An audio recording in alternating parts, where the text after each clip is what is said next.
नमस्कार दोस्तों, मैं हूं धर्मेंद्र यादव और आप देख रहे हैं पावर पॉइंट अड्डा का यूट्यूब चैनल। दोस्तों, आज हम बात करने वाले हैं बॉयलर प्रोटेक्शन एंड इंटरलॉक्स के बारे में, जो कि बहुत ही इम्पोर्टेंट टॉपिक है पावर पॉइंट का। तो चलिए स्टार्ट करते हैं। तो दोस्तों, मैं बताता हूँ आपको, आजकल की जो न्यू जनरेशन के पावर प्लांट हैं वो कैपेसिटी में तो बहुत ज़्यादा बड़े हैं और उनका जो फ्यूल फायरिंग सिस्टम है वो भी बहुत ज़्यादा सोफिस्टिकेटेड है। जिससे क्या है कि इसके लिए हमें coordinated fuel burner management system की ज़रूरत पड़ती है। तो आइए देखते हैं कि बॉयलर प्रोटेक्शन क्यों ज़रूरी है। दोस्तों, क्या है कि फर्नेस के अंदर हम इग्निशन के लिए आपका LDO यूज़ करते हैं, ठीक, LDO और HFO, और आपका कंबशन के लिए हम कोल यूज़ करते हैं, ठीक ना। तो इतने ज़्यादा एक्सप्लोजिव फ्यूल यूज़ करने से फर्नेस में एक्सप्लोजन होने की संभावना बहुत ज़्यादा बढ़ जाती है, ठीक ना। और अगर बड़े प्लांट में आपका एक्सप्लोजन होता है तो उसमें आपका मशीन और मैन पावर का बहुत ही ज़्यादा डैमेज होता है। तो देखते हैं फर्नेस एक्सप्लोजन क्यों होता है, ठीक, फर्नेस एक्सप्लोजन क्यों होता है। तो दोस्तों, मैं बताता हूँ आपको, कभी कभी क्या होता है कि जो फ्यूल बर्न नहीं होता ना, वो बॉयलर फर्नेस में अनबर्न रह जाता है because of lack of ignition energy. तो उसके बाद ये जो अनबर्न फ्यूल है ना, वो एक्यूमुलेट होते रहता है फर्नेस के अंदर किसी कन्फाइंड स्पेस में। तो दोस्तों, ये अनबर्न के एक्यूमुलेट होने का रीज़न क्या है वो मैं बताता हूँ आपको। आपका बार बार फ्लेम लॉस होना, ठीक, और अगेन एंड अगेन आपको लाइट अप अटैम्प्ट करना विदाउट प्रॉपर पर्जिंग, और एक और रीज़न है आपका कंप्लीट फर्नेस फ्लेम ऑन।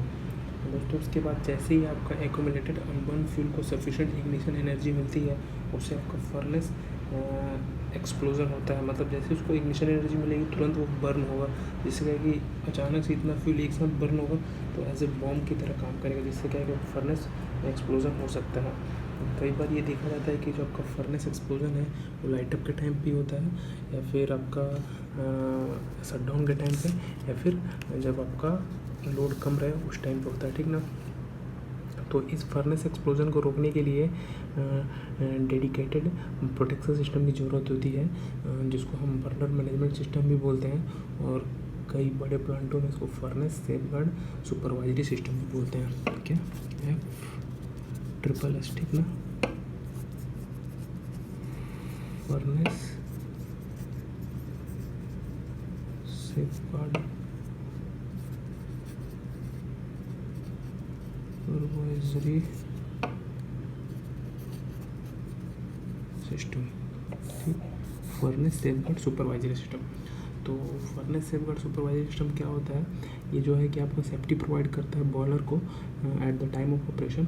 और ये फर्नेस सेफगार्ड सुपरवाइजरी सिस्टम को बहुत सारे इंटरलॉक्स और कॉम्प्लेक्स लॉजिक की हेल्प से डिज़ाइन किया जाता है, जो कि आपका फायरिंग सीक्वेंस को ऑर्डर में ऑपरेट करवाता है, जिससे कि स्टार्टअप और शटडाउन के टाइम पे जो भी आपके फायरिंग सीक्वेंस है और जो भी सारे सीक्वेंस हैं उनको ऑर्डर में ऑपरेट करवाता है।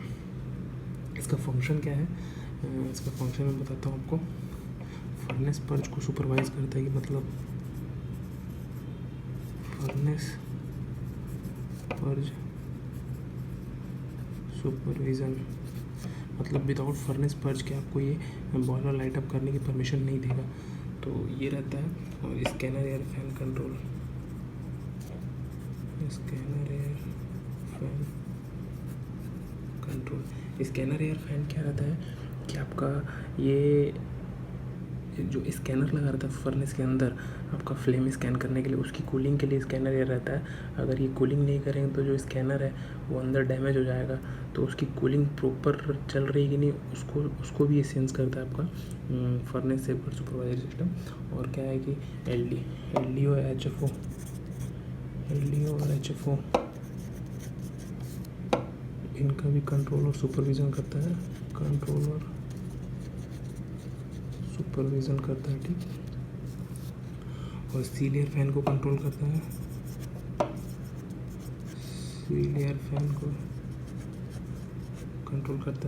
PFN के लॉजिक को कंट्रोल करता है, और आपका जो पल्वराइज़र का फीडर है उसका भी कंट्रोल करता है। और बॉयलर जो ट्रिप होता है उसको प्रोटेक्शन देता है, और जो फर्स्ट आउट होता है, मतलब बॉयलर आपका किस चीज़ पे गया उसको भी मॉनिटरिंग करता है, ठीक ना। तो मैं आपको बताता हूँ बॉयलर ट्रिपिंग कंडीशन क्या क्या होती है। बॉयलर ट्रिपिंग कंडीशन, MFT बोलते हैं इसको, मास्टर फ्यूल ट्रिप। ठीक, तो इसमें क्या रहता है आपका steam drum level low, steam drum level low और हाई। ये आपका स्टीम ड्रम लेवल लो या हाई है। In case of super critical boiler, super critical में कोई ड्रम नहीं होता तो वहाँ पे रहता है आपका WSDT, water separator drain tank, water separator drain tank. ठीक, तो अगर इसका लेवल हाई आएगा तो इसके हाई लेवल पे आपका BFP ट्रिप हो जाएगा। ठीक, इसका हाई लेवल पे BFP ट्रिप हो जाएगा, जिससे कि आपका प्लांट BFP पे प्लांट ट्रिप होगा, BFP ट्रिप होगा, जिसमें आपका लो फ्यूल इको फ्लो लो आएगा, जिससे आपका प्लांट ट्रिप हो जाएगा। और फर्नेस प्रेशर एक रहता है आपका, फर्नेस प्रेशर हाई है, फर्नेस प्रेशर हाई लो। ठीक, तो फर्नेस प्रेशर हाई है लो और रहता है आपका, अगर सारे ID फैन ट्रिप हो गए, ठीक, तो भी आपका बॉयलर ट्रिप हो जाएगा। सारे FD फैन ट्रिप होगा तो भी आपका बॉयलर ट्रिप हो जाएगा। PFN पे ट्रिपिंग, सारे PFN पे ट्रिपिंग नहीं रहती, PFN ट्रिप होगा तो ये आपका सारे मिल ट्रिप होगी।